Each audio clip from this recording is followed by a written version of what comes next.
local government representative. As our purpose here tonight is to discuss the historic legacy of our region, it is my honor and responsibility to acknowledge that our museum sits on land that is sacred to the Northwestern Band of the Shoshone Nation. It has been their stewardship for time immemorial to care for this land and all of its inhabitants. We honor the memory of their ancestors, their physical presence in our region today, and their resilience in preserving their connections to this place. We honor the people, we honor the land.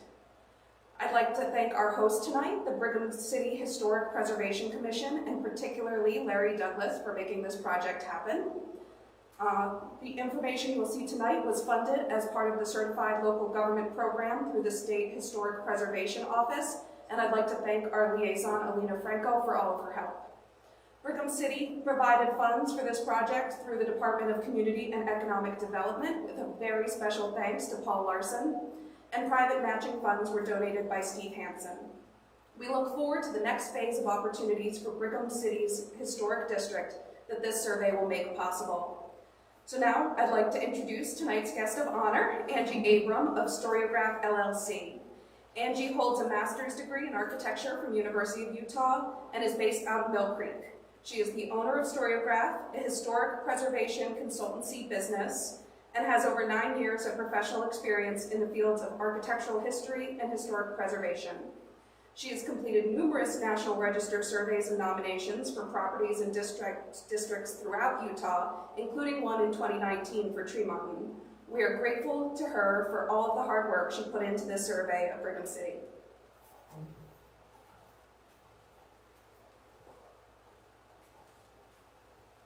I thought the most exciting news is that Tremont got approved about a week and a half or 2 weeks ago. They finally got listed on the National Register. Oh. That was awesome news. That was a really fun survey too, and nomination, because Tremont is such a unique town too, and fun. Theirs is almost all period cottages though. The difference between Brigham City and Tremont is really marked because of their founding after 1900. So now with that stuff. Tremont.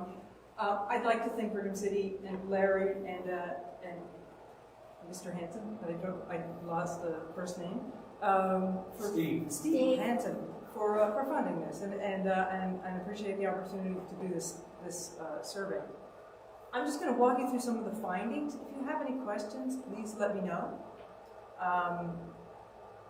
Hopefully it's enlightening, and what I'd like to hope to get out of this is to have everybody appreciate some of maybe your lesser known historic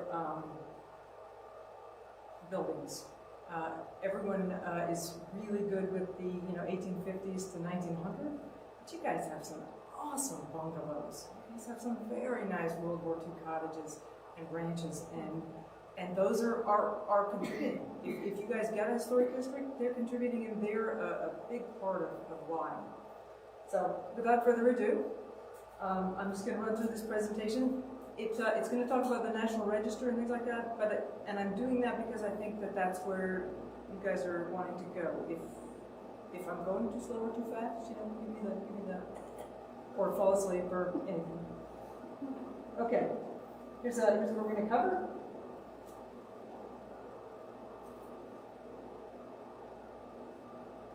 And this CLG that Alana talked about,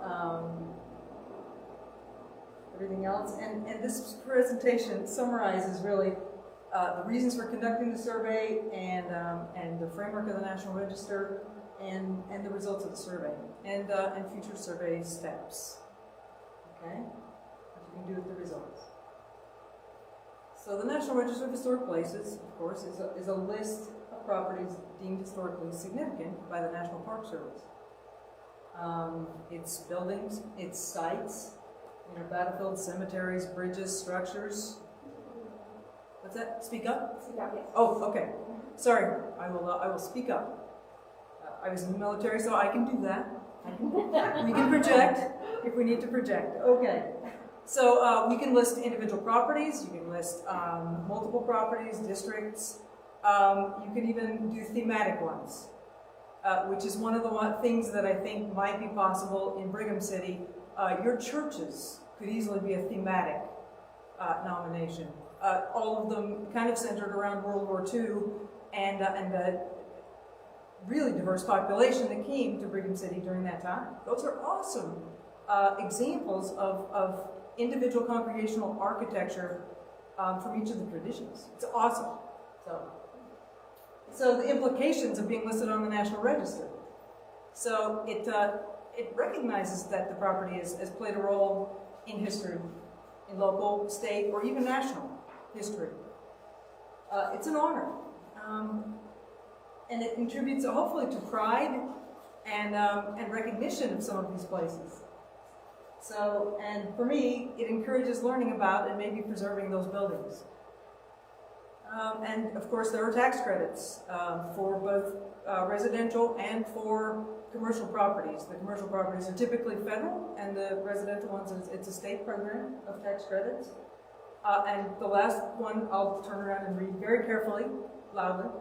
Contrary to popular belief, the listing on the National Register does nothing to restrict property owners at all. It's a carrot-based program, not a stick-based program. It doesn't restrict your right to alter your property, demolish your property, do anything you want to.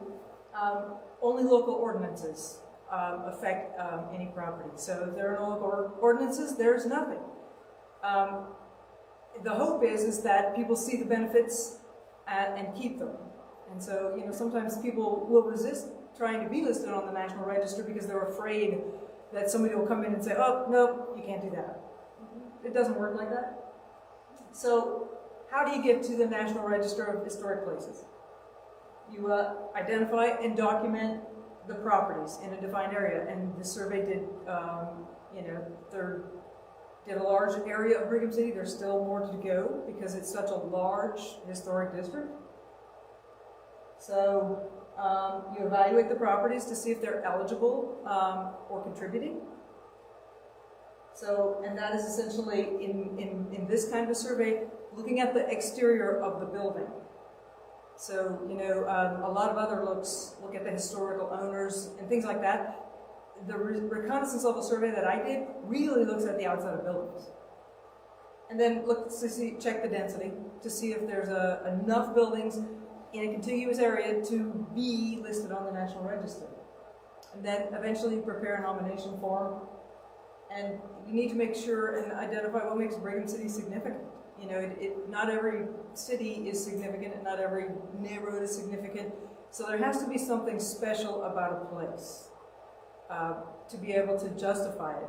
And that's the hardest part about writing nominations is the statement of significance. So, but I think Brigham City is actually quite straightforward, especially with the Brigham City Mercantile, Cooperative. So, and the little things, that's what I did. This is what I did, and then that has to go next time.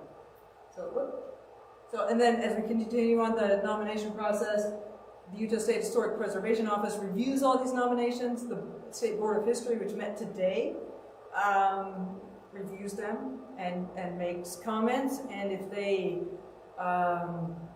concur, we'll send them on to the National Park Service, and then the National Park Service actually has a whole process for validating them. And that's actually what took Tremont so long, is because they were worried about, whether every single listing was correct of the 700 properties in Tremont. So that's part of the process too. If you get a copy of the presentation, that's a link to the application and information about that.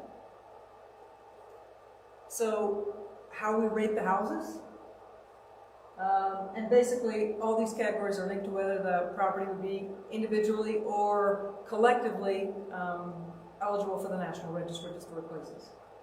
So you get A, which is eligible, significant, and you can read that. I don't know that you do, but those are the ones that would be individually eligible on their own, even just architecturally on the outside of the building, let alone the inside or ownership.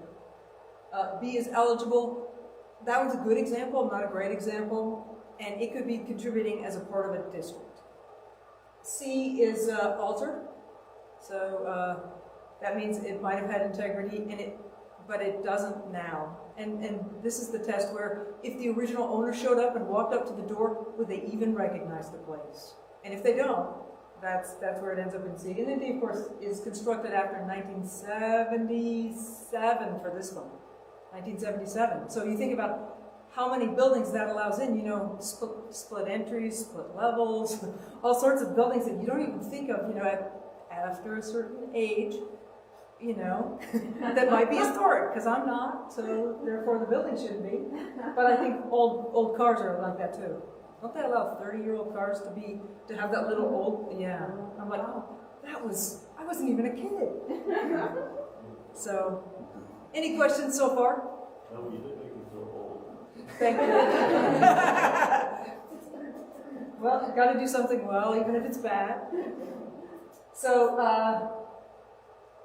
basically what's happened before, there have been surveys done, several surveys of Brigham City over the years, 1983, 1995, 2000, that have documented Brigham City. So this updates all of the ones that have been done previously. 1,113 properties were surveyed, even in the smaller area. There were a lot of buildings. Nice, tight town. I like the topology.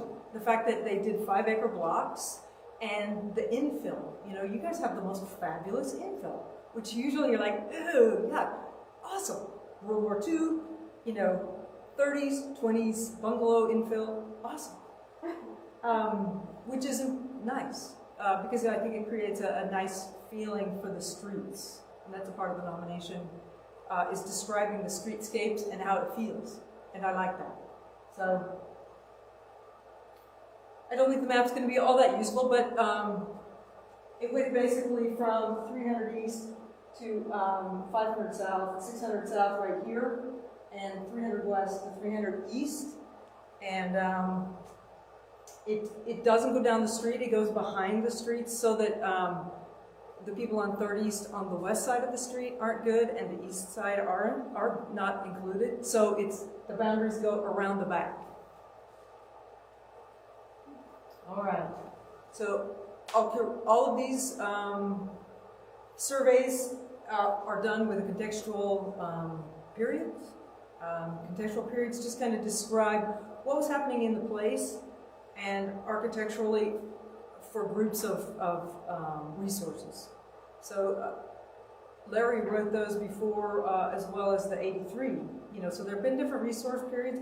I changed them in this one, and it's primarily because of so much of it going forward. That you know, talking about Thiokol, talking about Bushnell General Hospital, talking about those are periods that materially affected Brigham City and probably should be identified alone. And most of the earliest surveys looked primarily, you know, 1860 to you know, 1900. So it was a change in that. So these are the ones that I did. Certainly, it's a judgment call, and it was especially difficult with the bungalows because there was a pretty good time in there right here where it overlaps. You know, the sugar beet processing plant was still going into the late 1920s, but World War II depressed all the agricultural prices, you know, So that one's kind of arbitrary, but the rest of them are pretty good, you know, straightforward. Any questions about how the choices are? So you get, you know, pre-1854, the Cooperative Society, the Sugar Company, Bushnell Army Hospital, the Intermountain Indian School, and Thiokol. And then the last one would be large business stagnation in Exurvia. But I didn't evaluate any properties in that period. And so, any questions about that? All right, we're still cruising on.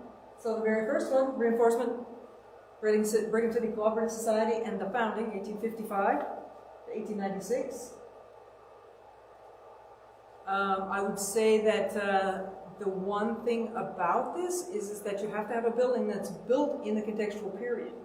And so that may change up a year to catch the courthouse in 1856. So that's just, the National Register has slightly different rules than But since it was really founded in 1855, reinforced in 55, that's a better date for me, but it may change. So, 1851, William Davis. I feel silly talking to all of you about this because you mostly know it more than I do. So, but 1854, President Brigham Young called, Lorenzo Snow to come and reinforce it. That's where the reinforcement came, and make it into a viable settlement. So they moved in 1854, 1855, platted out the town in cool, non-Plat of Zion blocks. Again, I like them. And then by 1864, gristmill, sawmill, and 1,600 people. Just fabulous growth, especially because this is one of the most distant large settlements in the earliest days. So, there was a lot of they'd send people out to found things. And this is one of the very farthest away in the early period. So they did very well. A lot of others withered back because they couldn't support themselves so far away. So then Brigham. Yes. We lost our meals to an arson. The grist mill, the planing mill, and the woolen mill. Were they in the 1870s, right? Why do you think there was arson? Oh, no. In the last decade. In the last decade. In These the are the last ones, yeah. decade, I remember the the pictures. woolen mill had, a couple of real drastic fires through the years, but rebuilt. No, this was after they were empty. Oh no. Actually, the grist mill, the box is still being used. That was the grist mill, and then became the monument factory, and it's still in existence, but it's quite damaged, and I think they're going to demolish it as considered a public nuisance. Yeah. Is that the one that's just up above Fourth North and First. Second East? Yeah, I've seen that one, and it's almost gone. If it isn't gone yet, it was rubble. I kept looking at it like, that's a cool building, but they're tearing it down, and it was actually being used as a business, and somebody was living in an upstairs apartment at the time that was burned. Did somebody So get that hurt? was pretty, it was pretty scary though. Yeah, no, that's a shame that you're losing those kind of cultural resources that way. Yeah. Because those would be valuable. I noticed those were the ones that you featured on your website, tours of those types of buildings. And the lumber mill still had, operating belts that would go across the shaft, which of course was electrified by that time. Yeah. But they could slide the belt across and run several of the original machines. Sweet. And Still at the time that it was trashed, yeah. They were catching anybody? Yeah, they did. Oh, they did? It Yeah. was actually two different people. Yeah. So back to this, the Cooperative, which was one of the key parts of Brigham City's history, of course, extended from the 1860s through 1880, and it, of course, was the the conception for the United Order. A very cool part of the history. Actually, it kind of lasted longer than that because when they got money back from the government was when they built the mercantile, and it was part of the co-op. The last hurrah. They said, 1896, they let the charter expire or something. They had been fined, well, two or three different things where they had been arrested for some lumbering, but they were fined for printing script. And so they had this big fine, and when it went through Portland, the money came back. They built the mercantile, and it was kind of the last hurrah of the co-op. But the co-op was still in existence, although a lot of the people that had owned businesses and managed them as part of the co-op had gone back to private business by that time. And they'd sold, I think I read that they'd sold a lot of the assets off to people who had been operating them anyway under the cooperative and And a stuff. lot of them were the original owners, and then they came into the co-op, and they were the head of the department or whatever, and so they ended up buying them back. Buying them back. So yeah, at least it didn't just dissolve. It just, It didn't totally dissolve legally, it just kind of fell apart. Well, it was interesting reading Lorenzo Snow's kind of correspondence with Brigham Young, talking about how difficult it was to manage a whole city and everybody's needs and all of that. And he felt like it was overwhelming. I thought that was an interesting kind of perspective to the United Order thing. So, I think it was the longest operating one, or maybe Orderville, I'm not sure. Successful. Yeah, because Orderville never grew. The town wasn't big enough to be anything really. and it's gone, essentially. Right. What was the cooperative is all gone. So, Brigham City, of course, incorporated late in 1867. 1862, they platted the railroad right past Brigham City, up and around Promontory, and it was constructed in 1868, 1869. I think I read that there were thousands of people living in Brigham City and around Brigham City as they constructed the railroad past here. Boom, giant boom, construction boom, all sorts of things. So that's a particular moment when your buildings were highly changed.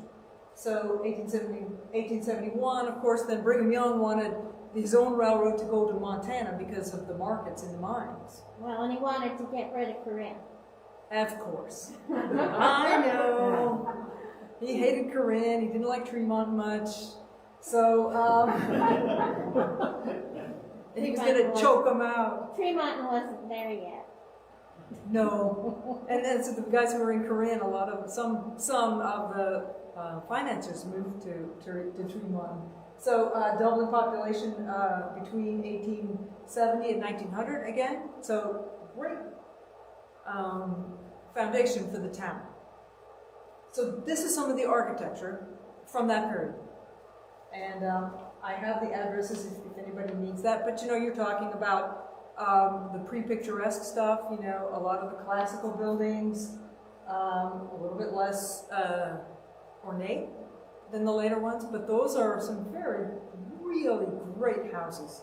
And as Larry's surveys and point out, a lot of them are transition houses. So they started as a hall parlor and they turned into a crosswing, or they turned into another building form, or they added a story.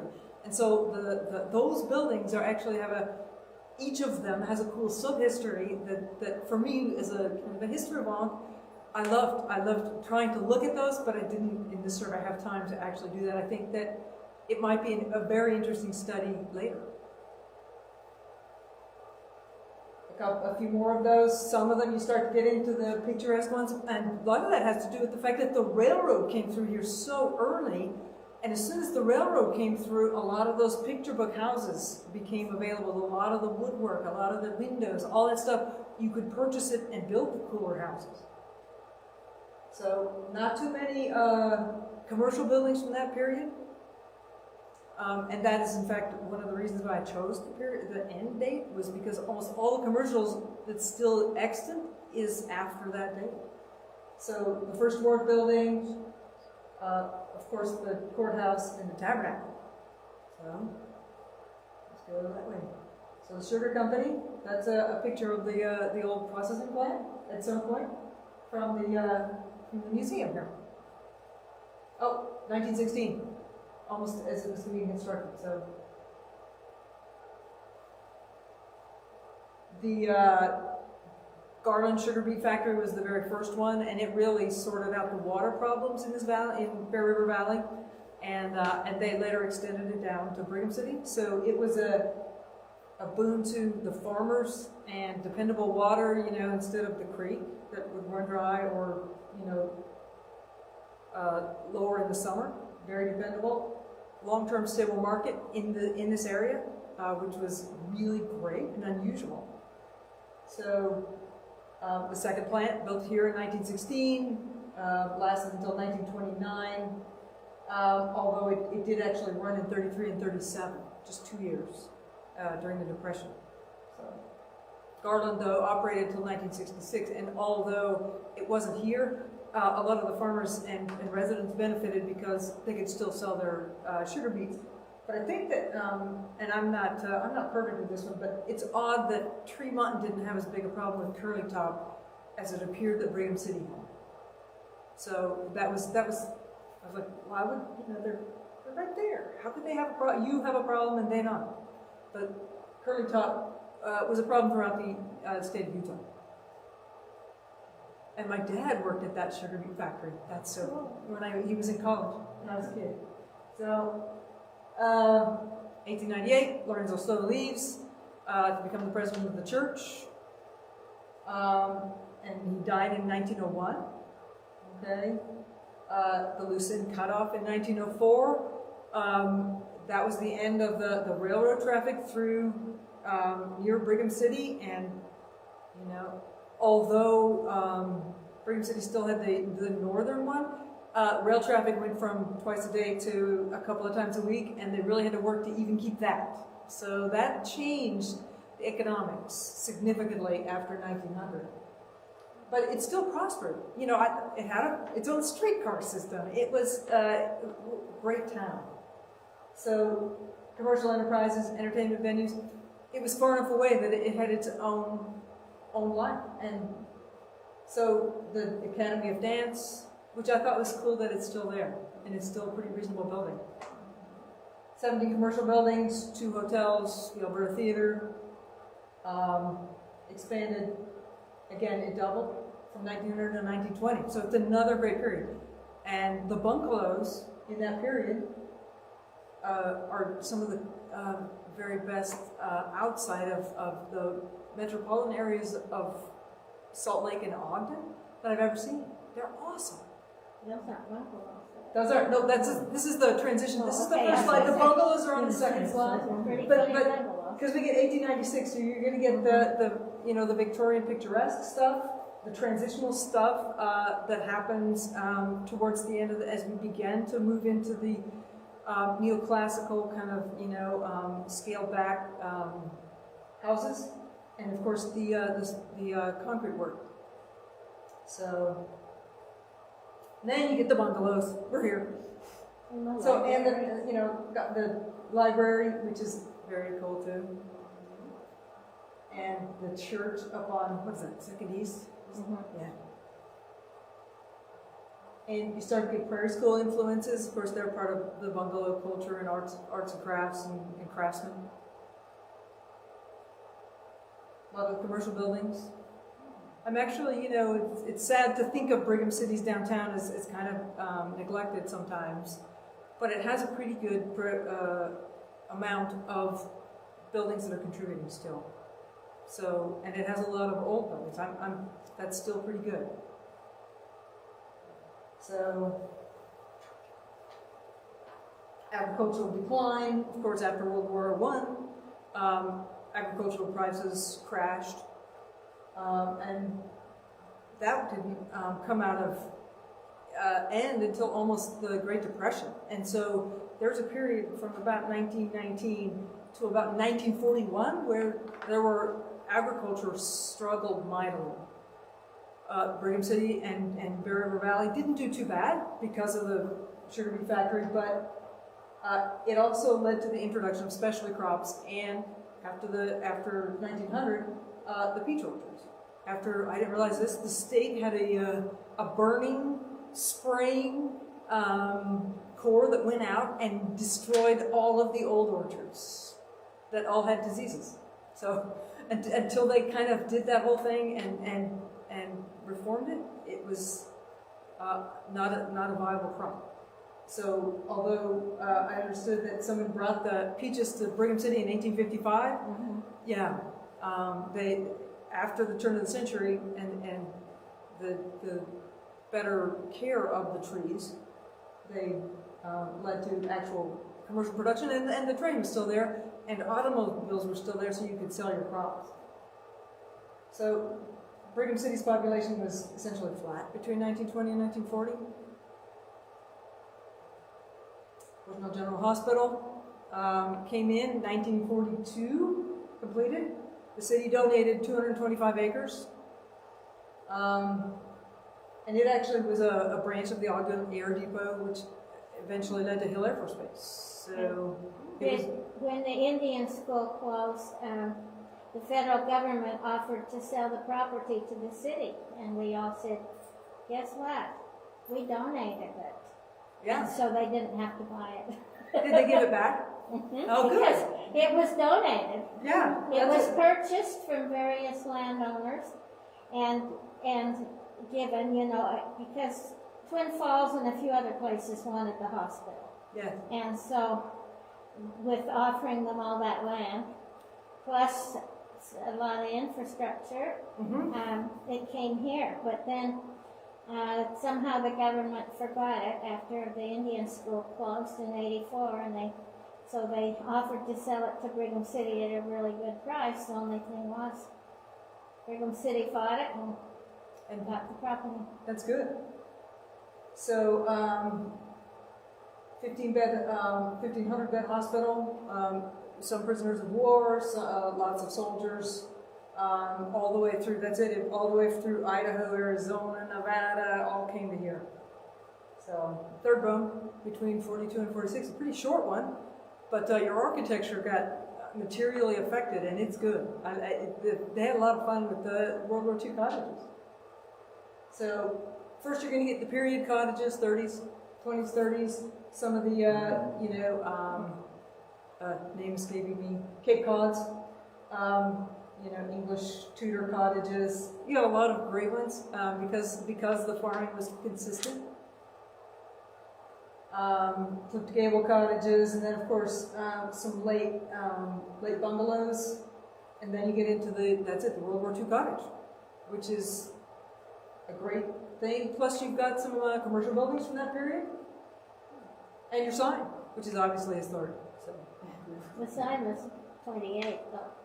Right. Well, it's actually that's right. But let me just say that this period goes from 1921 to 1946. So the whole period is bigger. Yeah. So, yeah. And Because that's going to be 30 cents WPA, right? The War Memorial Home was the WPA. Well, actually, one of the other initials, but R something. Yeah. Was it RDA, I don't remember. The junior high gym, the high school gym and that, and some other buildings were all WPA. The library? The armory? The armory, I think, close to. All right. And then the last period that has historic resources for me, the Bushnell General Hospital closing, the initial school for Navajo students, the Intermountain Intertribal School, closed in '84, demolished except for a couple of buildings, and Brigham City's USU campus. But then Biocol came in the 50s, right? And it created a nice, stable employer. As a matter of fact, by 1978, it was 44% of the income of Bucks Elder County workers. It was a huge employer. But that created all those ranch houses. So that's another area in this one that deserves to be recognized and preserved. So 1950, 6,700. By 1980, 15,596. Pretty impressive period. These are some of the ones that I liked. Tremont actually must have had more of the bosses who like to live closer. So they have some very long linear ranches. And there aren't as many that I found in this area, and primarily because I think it's the older area than that. I may find them if I go out further. But so there were a lot of small early ranches, things like that. Whoops, wrong way. And of course, split entries, things like that. So ranches. Well, a lot of the homes built during that time were outside of your area.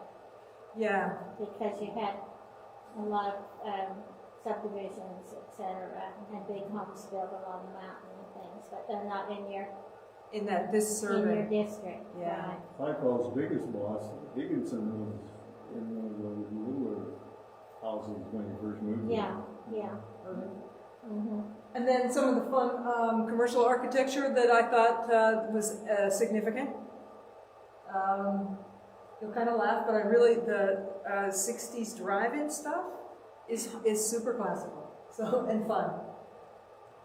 All right. So the results of the survey. In this case, of the 1,103, which you subtract out the ones that the 1,103, there were a certain amount of those that were just demolitions, that I was documenting the fact that it wasn't there anymore. There are 1,019 actual exit resources, 678 or 66% are contributing, which is very good. You know, any national district needs about 60% minimum, and it needs to be contiguous, so that's a very good percentage. And now, so 34% are non-contributing, and only 75 are constructed out of period, which is good. We haven't had a lot of infill. There's some around, but not a lot. So, single-family residences are most of them, and you can kind of see classical, they're about even. Classical, minimal traditional, bungalows, ranches, and period revivals. So 9% of the contributing buildings are commercial, 5% are civic religious, all the churches, and 4% are multiple dwellings. You have some 60s apartment buildings, those are contributing. A lot of those, double loaded ones. Recommendations. Continue the survey between 6th West to 6th East, 7th South to 8th North, as well as those subdivisions south and west of Highland Boulevard, which are the 60s and 70s ones. Maybe look at some of the individual buildings if you want to do that. Maybe, maybe not. You know, that has to do with whether it's a district or not. You know, intensive level surveys are often used to nominate individual properties, so sometimes it's not as useful to do intensive surveys if you're going to include it in a district. But sometimes, if you have a very good building and the owner maybe isn't sold on preserving it, intensive level surveys can help to inform them about what is cool about the property. And some cities use intensive level surveys to help owners of the most significant buildings in the city to understand them and maybe love them as they are, rather than as they could be. So there are only 25 that have been completed here in Brigham City, which is a really small number. So that's a recommendation. The other ones, documentation of your earliest structures over time.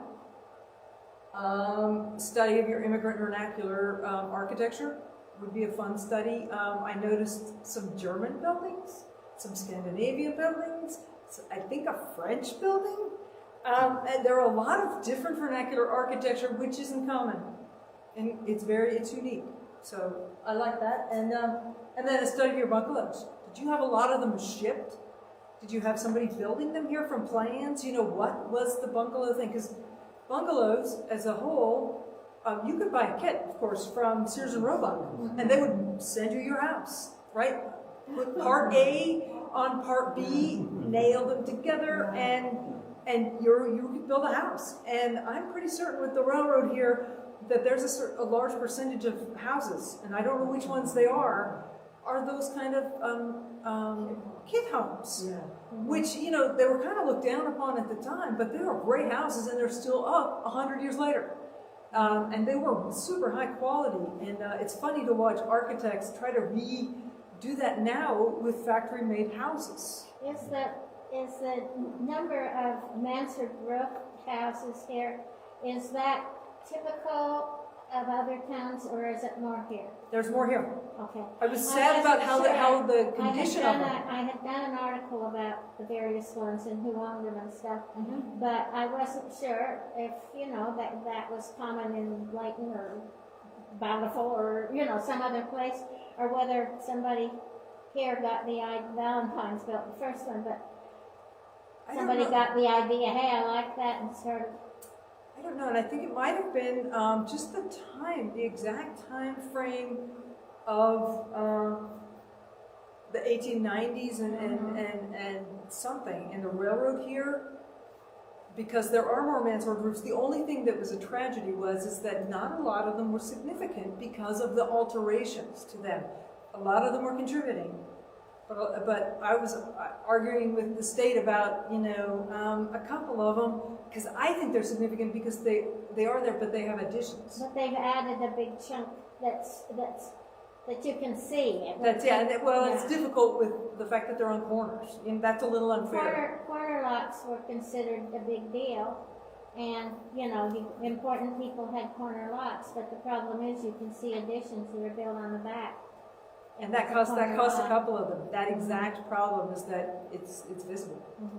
So the mansard roofs are something that can easily be studied, and of course, mansard roofs originally were French, but I don't think that it didn't feel to me like it was a French immigrant thing at all, and most of the mansard roofs in the United States aren't really related to that. It was just a style. I think you could count your French immigrants to Brigham City on about nothing. Well, that's why I was surprised there was what I thought was a French style vernacular cottage. I'm like, what? Ooh. But not in the scope of the survey. So unfortunately, of course, documentation of the historic churches, and then you could pursue individual nominations of the significant resources.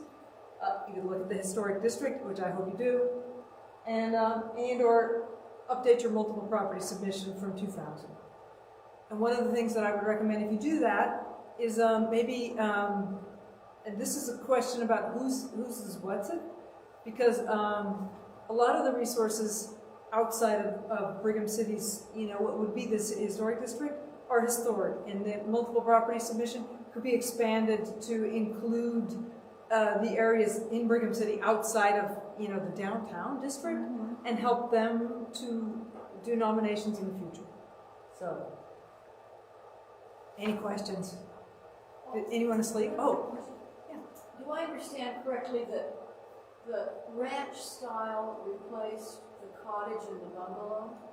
Yeah, so you get, the bungalow is essentially in Utah from 1900 to the 1920s. And then after the 1920s, then come the period revivals, where it was a big house, but they wanted it to look like some classic cottage. So it's always a little teeny front and a big back. And then that's it. Then the World War II cottages, because there wasn't a lot of money and wasn't a lot of materials, and so the houses shrank.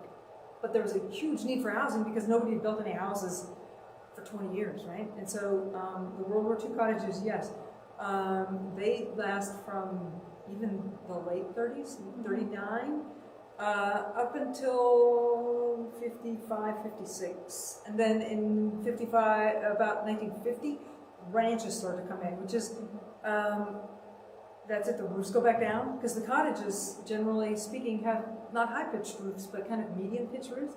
But then the ranches come in with the low-slung stuff, kind of Frank Lloyd Wright again, and longer, rectangular They were things. a big post-war thing because you had the VA loans and you had FHA loans, and nobody been able to build. You couldn't even wire your house during the war. Yeah, that's it. So that's it. So then The ranches replaced the cottages. So and they lasted even until the 70s, and certainly some of them are later than that, because you still call, essentially the same house. I still call it a ranch, even if it was, and I called some of them that were constructed in 2010 or 2015 up here, ranches. So, yeah. But they're no longer being built. Ranches No, they are. They are. That style is still, like I said, I still documented some ranches, even in those really late ones, because basically 1-story, lower roof, rectangular house is a ranch. Thank you. Sure. There's some places that look like they're almost like dugout houses here around town. Oh, you got a basement house. Well, Yes. we don't live in them, but we've seen them around. But Yeah. well, we do. They called them hope houses. Yeah. Well, Oh, I'm gonna put that. People lived in hope houses, and we lived next door to one in American Fork, and then the people built, when they could afford it, they built a house over the hope. But everybody Because we didn't know when we moved to Utah, way back when, somebody said, oh, I live in a Hope house.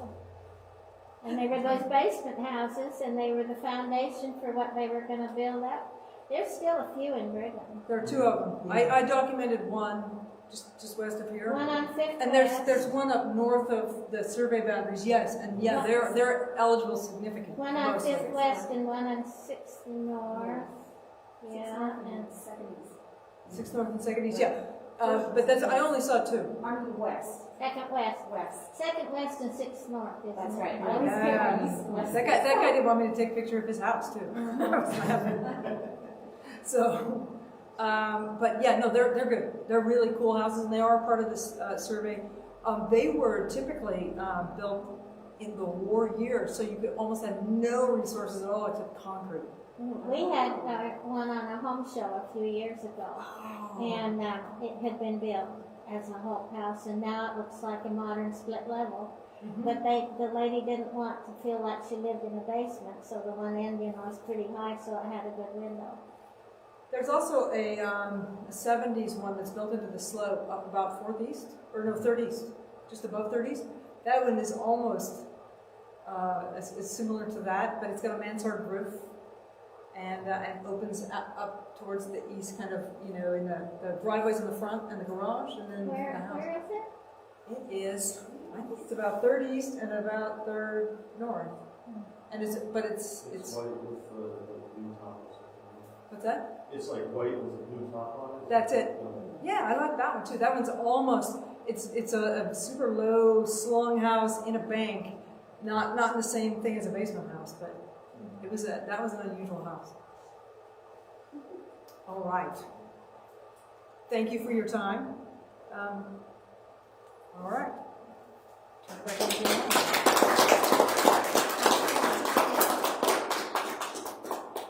Now we could just get people to Rachel.